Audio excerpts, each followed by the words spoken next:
Hello दोस्तों, कैसे हो आप सब। आशा करते हैं आप सब ठीक ही होंगे। आज मैं आपको सामान्य विज्ञान से संबंधित बहुत ही महत्वपूर्ण ऐसे क्वेश्चन बताने वाला हूं जो कि सभी एग्जाम में बार बार पूछे जाते हैं। ये क्वेश्चन बहुत ही ज्यादा चुने हुए क्वेश्चन हैं, तो वीडियो को पूरा जरूर देखिएगा। वीडियो को बिल्कुल भी स्किप मत करिएगा। वीडियो पसंद आए तो वीडियो को लाइक भी कर दीजिएगा। आइए वीडियो को शुरू करते हैं।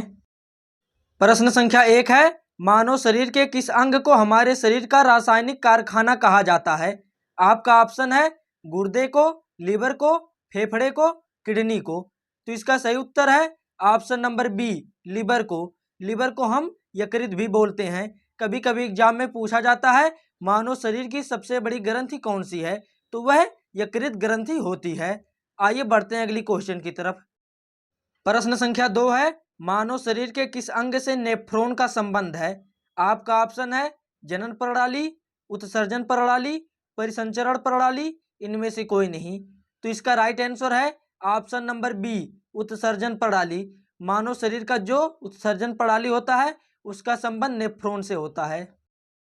प्रश्न संख्या 3 है, निम्न में कौन मानव त्वचा को रंग प्रदान करता है। आपका ऑप्शन है मेलेनिन, हीमोग्लोबिन, केरोटीन, इनमें से कोई नहीं। तो इसका सही उत्तर है option number A, melanin. Melanin जो होता है वह मानव त्वचा को रंग प्रदान करता है और कम उम्र में सफेद बाल होने की समस्या भी मेलेनिन की कमी के कारण आती है। आइए बढ़ते हैं अगली क्वेश्चन की तरफ। प्रश्न संख्या 4 है, हीमोग्लोबिन का मुख्य घटक है। आपका ऑप्शन है आरबीसी, डब्ल्यूबीसी, प्लेटलेट्स, प्लाज्मा। तो इसका सही उत्तर है option number A, RBC. RBC का फुल फॉर्म होता है रेड ब्लड सेल, यानी कि लाल रक्त कोशिका। हीमोग्लोबिन का जो मुख्य घटक होता है वह आरबीसी होता है। प्रश्न संख्या 5 है, उस ग्रंथि का नाम बताइए जो अन्य अंतःस्रावी ग्रंथियों के कार्यों को नियंत्रित करता है। आपका ऑप्शन है पिट्यूटरी ग्रंथि, अधिवृक्क ग्रंथि, अग्न्याशय, वृक्क। तो इसका सही उत्तर है पिट्यूटरी ग्रंथि। पिट्यूटरी ग्रंथि को हम पीयूष ग्रंथि के नाम से भी जानते हैं और मास्टर ग्रंथि के नाम से भी जानते हैं। आइए बढ़ते हैं अगली क्वेश्चन की तरफ। प्रश्न संख्या 6 है, मानव शरीर की कौन सी कोशिकाएं प्रायः मानव शरीर के सैनिक कहलाते हैं। आपका ऑप्शन है आरबीसी, डब्ल्यूबीसी, प्लेटलेट्स, प्लाज्मा। तो इसका राइट आंसर है option number B, WBC. WBC का फुल फॉर्म होता है व्हाइट ब्लड सेल, यानी कि श्वेत रक्त कणिका। प्रश्न संख्या 7 है, माइक्रोस्कोप के माध्यम से देखे जाने वाले कोशिकाओं, ऊतकों और अंगों के माइक्रो एनाटॉमी का अध्ययन क्या कहलाता है। तो इसका राइट आंसर है ऑप्शन नंबर सी, उपयुक्त दोनों।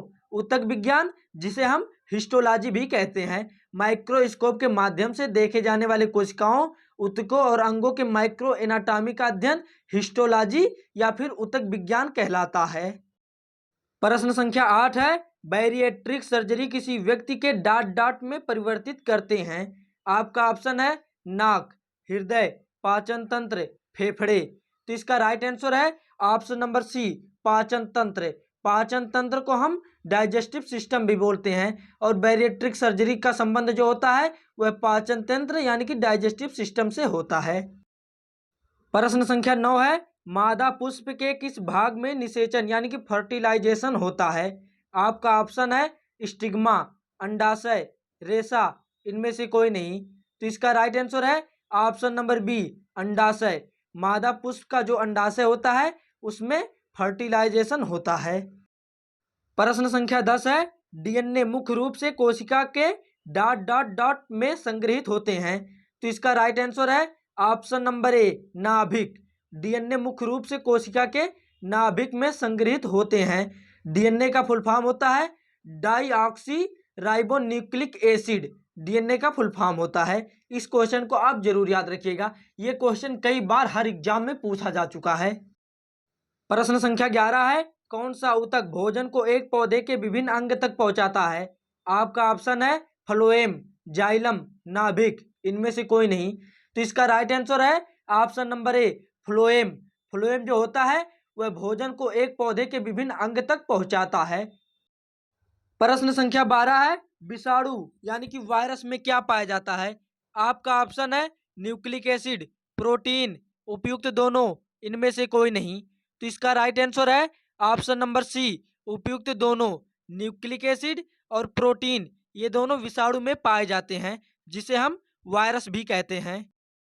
प्रश्न संख्या 13 है, जन्म के बाद मानव के किस ऊतक में कोई कोशिका का विभाजन नहीं होता है? तो आपका ऑप्शन है कंकाल, तंत्रिका, संयोजी, इनमें से कोई नहीं। तो इसका जो राइट आंसर है वह है ऑप्शन नंबर बी, तंत्रिका। तंत्रिका कोशिका में जन्म के बाद में कोई भी विभाजन नहीं होता है। प्रश्न संख्या 14 है, न्यूक्लियस के बाहर डीएनए कहाँ पाया जाता है? आपका ऑप्शन है माइटोकॉन्ड्रिया, राइबोसोम, गोल्गी बॉडी, इनमें से कोई नहीं। तो इसका जो राइट आंसर है वह है option number A, mitochondria. Nucleus के बाहर डीएनए जो होता है वह माइटोकॉन्ड्रिया में पाया जाता है और डीएनए जो होता है वह न्यूक्लियस के अंदर पाया जाता है। प्रश्न संख्या 15 है, नवजात बच्चे को बीसीजी का टीका कब दिया जाता है? आपका ऑप्शन है 6 महीने के भीतर, जन्म के तुरंत बाद, 48 घंटे के भीतर, 7 दिन के भीतर।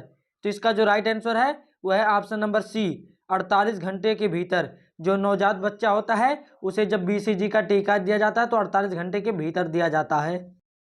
प्रश्न संख्या 16 है, ग्लूकोमा रोग का संबंध मानव शरीर के किस अंग से है? आपका ऑप्शन है मस्तिष्क, हृदय, किडनी, आँख। तो इसका राइट आंसर है ऑप्शन नंबर डी, आँख। ग्लूकोमा रोग का संबंध आँख से होता है। प्रश्न संख्या 17 है, मानव वृक्क विकार किसके प्रदूषण के कारण होता है? आपका ऑप्शन है सीसा, लोहा, कैडमियम, कार्बन। तो इसका जो राइट आंसर है वह है ऑप्शन नंबर सी, कैडमियम। मानव वृक्क विकार जो होता है वह कैडमियम प्रदूषण के कारण होता है। प्रश्न संख्या 18 है, किस वैज्ञानिक ने डीएनए का विश्लेषण सबसे पहले किया था? आपका ऑप्शन है हरगोविंद खुराना, वाटसन और क्रिक, फंक, मेंडल। अगर आपको किसी भी क्वेश्चन का उत्तर पता हो तो वीडियो को रोककर उसका उत्तर कमेंट बॉक्स में जरूर बताइए। आइए जानते हैं इसका राइट आंसर क्या है। तो इसका राइट आंसर है ऑप्शन नंबर बी, वाटसन और क्रिक। वाटसन और क्रिक ने ही डीएनए का विश्लेषण सबसे पहले किए थे। प्रश्न संख्या 19 है, जन्म से पहले बच्चे में लिंग निर्धारण किया जाता है? तो आप इस क्वेश्चन का उत्तर कमेंट बॉक्स में जरूर बताइए। इस क्वेश्चन का आंसर हम लास्ट में आपको बताएंगे। आइए बढ़ते हैं अगली क्वेश्चन की तरफ। प्रश्न संख्या 20 है, थायराइड ग्रंथि का खराब होने का मुख्य कारण क्या है? तो इसका जो राइट आंसर है वह है ऑप्शन नंबर डी, आयोडीन की कमी। आयोडीन की कमी के कारण थायराइड ग्रंथि खराब हो जाता है। प्रश्न संख्या 21 है, वात परागण किसके द्वारा होता है? तो इसका राइट आंसर है ऑप्शन नंबर सी, वायु द्वारा। वायु द्वारा वात परागण होता है। अगर आपको वीडियो पसंद आ रही हो तो वीडियो को लाइक जरूर कर दीजिएगा। आइए बढ़ते हैं अगली क्वेश्चन की तरफ। प्रश्न संख्या 22 है, निम्न में से किसमें प्रति ग्राम प्रोटीन की मात्रा सबसे अधिक होती है? तो इसका जो राइट आंसर है वह है option number C, soybean. Soybean में प्रति ग्राम प्रोटीन की मात्रा सबसे अधिक होती है। सबसे अधिक प्रोटीन सोयाबीन में पाया जाता है। ये आपको याद रखना है, ये कई बार एग्जाम में भी पूछा जा चुका है। प्रश्न संख्या 23 है, कौन सा हार्मोन स्तन से दूध निकालने में मदद करता है जब बच्चा स्तन से दूध निकालता है तब?